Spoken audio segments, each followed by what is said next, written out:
২০২৫ সালের মধ্যে নির্বাচন অনুষ্ঠানের পক্ষে মত দিয়েছেন বিএনপির ঐক্যফ্রন্ট আন্দোলনের সঙ্গী ১২ দলীয় জোটের নেতাকর্মীরা।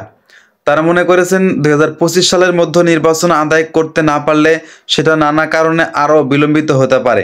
তাই নির্বাচনের জন্য রাজনৈতিক চাপ তৈরি করতে হবে।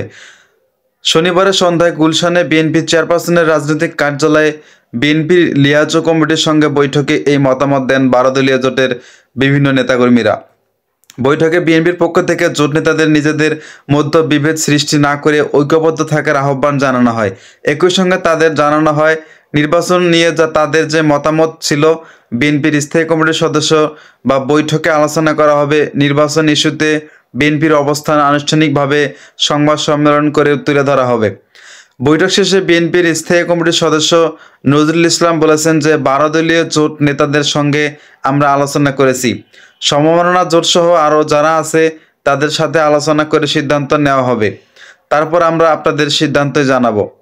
জাতীয় পার্টির কাজী জাফর চেয়ারম্যান মোস্তফা জামাল হায়দার বলেছেন, ১২ দলীয় জোট নেতৃত্ববিন্দু এবং বিএনপি নেতৃত্ববিন্দুদের সঙ্গে দীর্ঘ সময় বৈঠক হয়েছে। আগামী দিনের রাজনৈতিক কর্মসূচি কী হবে তা নিয়ে আলোচনা হয়েছে, কিন্তু কর্মসূচি চূড়ান্ত হয়নি। বিএনপির স্থায়ী কমিটিতে আলোচনা করে কর্মসূচি চূড়ান্ত করা হবে।